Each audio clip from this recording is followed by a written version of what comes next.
Ford, Chevy, and Ram just tanked their own prices overnight. Not because they wanted to, but because they had to. The same automakers that spent years convincing Americans that an $80,000 truck was the new normal are now slashing tens of thousands off the sticker just to keep the lots from overflowing. The market that once rewarded scarcity is now drowning in surplus. Dealers can't hide it anymore. The trucks are piling up, and the numbers don't lie. In some regions, inventory has more than doubled since last year, forcing discounts that were unthinkable just months ago. Something big is breaking inside America's truck industry, and you're about to see it unfold in real time. The illusion of value, the one built on chrome trim, limited edition badges and inflated MSRPs, is collapsing. The game that automakers ran for years is backfiring, and this time, the buyers hold the cards. This isn't a sale, it's a reckoning. And once you understand why the prices crashed, you'll never look at a window sticker the same way again. Not long ago, buying a truck felt like winning a lottery. Dealers told you that every shipment was already spoken for, that if you didn't sign today, someone else would. Parking lots looked empty, waiting lists stretched for months, and the message was clear: scarcity justified the price. Ford, Chevy, and Ram weaponized that scarcity, turning limited supply into record profits. Families paid over sticker, financing $70,000 trucks they could barely afford, all because they were told there was no other choice. But that illusion has shattered. Walk onto a lot today and the story flips completely. Rows of pickups gleam under the sun, unsold for months. The chip shortage excuse is long gone, and the factories didn't slow down, they overproduced.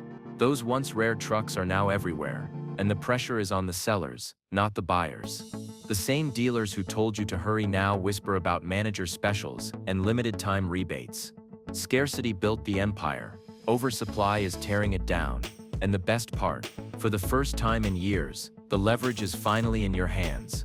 Drive past any dealership today, and the site tells the whole story.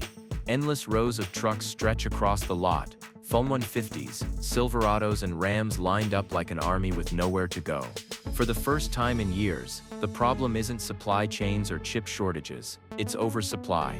America's biggest automakers kept their factories running at full speed, confident that the demand from the pandemic era would never fade. But it did, and now they're stuck with more trucks than buyers. Industry analysts estimate that dealerships nationwide are sitting on a massive backlog of inventory, enough to last several months without producing a single new vehicle. Each unsold truck bleeds money daily through storage fees, interest payments, and depreciation, turning every shiny new pickup into a financial liability. What was once a gold rush has turned into a slow-motion avalanche. The automakers can't stop it, and the dealers can't hide it. Every lot overflowing with unsold metal is a billboard of panic, and behind those banners of huge savings and year-end blowouts lies the same truth: they built too much, charged too much, and now they're paying the price. For years, the window sticker was treated like gospel. That bold number on the glass wasn't a suggestion, it was a statement of power. Automakers called it MSRP, but everyone knew what it really meant: pay this or walk away. Dealers loved it because it created the illusion of value, convincing buyers that a higher price somehow meant a better truck. People financed $70,000 pickups thinking they were securing a long-term investment, when in reality, they were buying into one of the biggest markups in modern history. But that spell is broken. Walk into a dealership now, and you'll see it happen in real time. A salesman points to a $90,000 sticker, then whispers that for you it's only $60,000. Suddenly that sacred number doesn't mean much at all. The same trucks that once symbolized prestige are being stripped of their illusion, one rebate at a time. It's not generosity, it's damage control. The discounts you're seeing aren't deals, they're confessions. Proof that the sticker was never real, just inflated to make the sale look good later. And once buyers realize that the price on the glass is a lie, the entire system starts to crumble. If there's one thing automakers fear more than low sales, it's the calendar. Every quarter, every model year, every financial report is a ticking time bomb. And when the deadlines close in, panic sets in fast. 2025's model year changeover hit like a wrecking ball. Dealers suddenly found themselves sitting on rows of last year's trucks, just as the 2026 models began arriving. Each unsold unit meant one thing: mounting costs. Every day a pickup sits on the lot, The dealer pays floor plan interest, essentially rent on unsold inventory. Multiply that by hundreds of trucks and thousands of dealerships, and the financial bleeding becomes unbearable. Corporate HQ starts sending emails with 2 words in bold move metal. That's when the limited time offers start raining down, followed by cash rebates, 0% APR, and thousands off MSRP. It's not because they want to reward buyers, it's because the quarter's closing, and the books need to look good for Wall Street. Deadlines turn good intentions into desperation. Automakers don't want headlines about stagnating sales or bloated inventory, so they flood the market with short-term incentives designed to hit numbers before midnight on the final day. The clock dictates everything, not supply, not demand, just survival. And once those deadlines pass, the cycle resets, forcing dealers to dig even deeper next quarter. The illusion of confidence is gone. Behind every flashy ad screaming "act now" is the quiet truth that they're the ones running out of time. Ford, Chevy, and Ram all read the same warning signs, but each chose a different way to hide their panic. Ford's playbook was to act calm. They didn't slash prices across the board. They quietly targeted the trims that everyday families actually buy. Mid-level models like the XLT and Lariat suddenly came with loyalty bonuses, low-interest loans, and subtle markdowns that trimmed thousands off the top without admitting defeat. But take a step up to the luxury trims, King Ranch, Platinum, and the Arrogance returns. Prices barely move, because Ford still wants to protect its image of premium power. It's a half measure, trying to please working-class buyers without upsetting shareholders who still believe in $80,000 trucks. Chevy, on the other hand, threw subtlety out the window. Their approach was simple: hit hard and make noise. They dropped $10,000 off Silverado LTs in certain regions, making the markdown visible and immediate. It wasn't just a sale, it was a statement.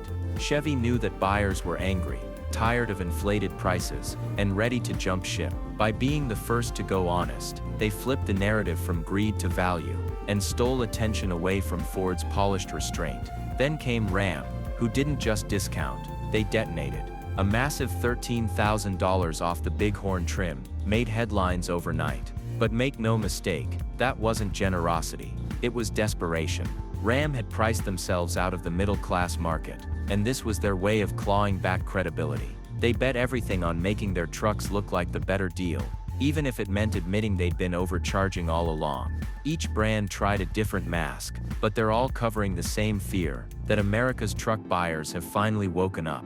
When the sticker price couldn't be defended anymore, automakers turned to their oldest trick in the book: financing. If they couldn't make the trucks cheaper, they'd make them feel cheaper. Dealers stopped talking about total price and started asking one simple question: what do you want your monthly payment to be? It sounds harmless, but it's the perfect trap. Stretch the loan to 7, even 8 years, drop the interest rate to near zero, and suddenly that $65,000 truck looks affordable. Buyers drive off thinking they won, but the math tells a different story. Longer terms mean slower equity and deeper debt. By the time most families finish paying off the truck, it's worth a fraction of what they still owe.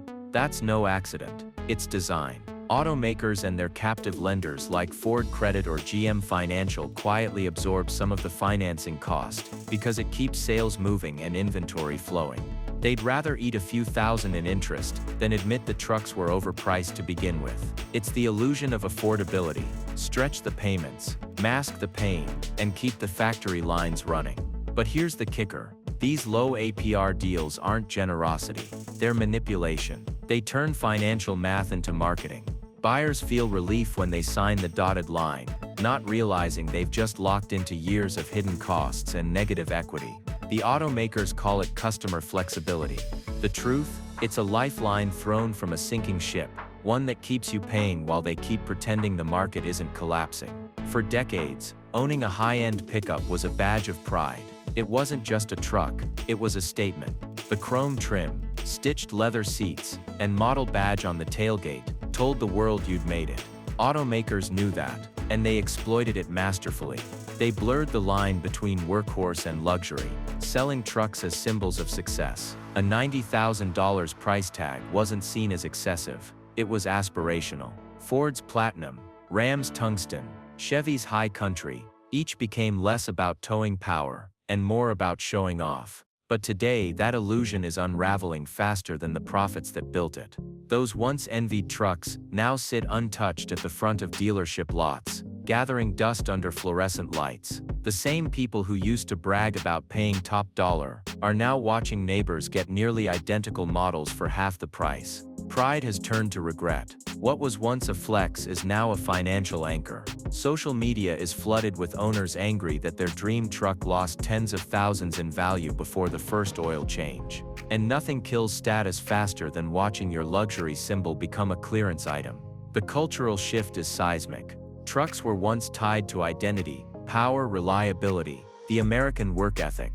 But as discounts balloon and luxury trims rot unsold, that identity is cracking.